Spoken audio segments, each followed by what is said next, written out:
ಪತ್ರಕರ್ತ ಆರ್.ಬಿ. ಜಗದೀಶ್ ಅವರ ಮೇಲೆ ಬಳ್ಳಾರಿ ಪೊಲೀಸರು ನಡೆಸಿದ ಹಲ್ಲೆಯನ್ನು ಖಂಡಿಸಿ ದಕ್ಷಿಣ ಕನ್ನಡ ಜಿಲ್ಲಾ ಕಾರ್ಯನಿರತ ಪತ್ರಕರ್ತರ ಸಂಘವು ಪೊಲೀಸ್ ಆಯುಕ್ತ ಟಿ.ಎನ್. ಸುರೇಶ್ ಅವರಿಗೆ ಮನವಿಯನ್ನು ಸಲ್ಲಿಸಿದೆ. ಕಾರ್ಕಳದಲ್ಲೇ ಪತ್ರಕರ್ತರಾಗಿ ಕೆಲಸ ನಿರ್ವಹಿಸ್ತಾ ಇರುವ ಆರ್.ಬಿ. ಜಗದೀಶ್ ಅವರು ಜೂನ್ 30ರಂದು ಮೂಡಬಿದ್ರೆಯ ಶಿರ್ತಾಡಿಯಿಂದ ಕರ್ತವ್ಯದ ನಿಮಿತ್ತ ತನ್ನ ಕಾರ್ನಲ್ಲಿ ಕಾರ್ಕಳಕ್ಕೆ ತೆರಳುತ್ತಾ ಇದ್ದಾಗ ಬಳ್ಳಾರಿಯ ಪೊಲೀಸರಿಬ್ಬರ ಸಹಿತ ಒಟ್ಟು 4 ಮಂದಿ ಆರ್.ಬಿ. ಜಗದೀಶ್ ಅವರ ಕಾರನ್ನು ಅಡ್ಡಗಟ್ಟಿ ದೌರ್ಜನ್ಯವನ್ನು ಎಸಗಿದ್ದಾರೆ.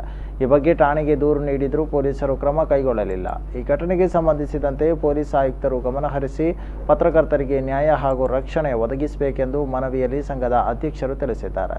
ಈ ಸಂದರ್ಭದಲ್ಲಿ ಸಂಘದ ಮಾಜಿ ಅಧ್ಯಕ್ಷ ಪಿ.ಬಿ. ಹರೀಶ್ ರೈ, ಗಣೇಶ್ ಮಾವಂಜಿ, ಪತ್ರಕರ್ತರಾದ ಹಿಲರಿ ಕ್ರಾಸ್ತಾ, ಹರೀಶ್ ಮೊಟ್ಟುಕಾನ, ಆರ್.ಬಿ. ಜಗದೀಶ್, ಬಶೀರ್ ಕಳ್ಕಟ್ಟ, ಬ್ರಿಜೀಶ್, ರಾಜೇಶ್ ಶೆಟ್ಟಿ ಮೊದಲಾದವರು ಉಪಸ್ಥಿತರಿದ್ದರು.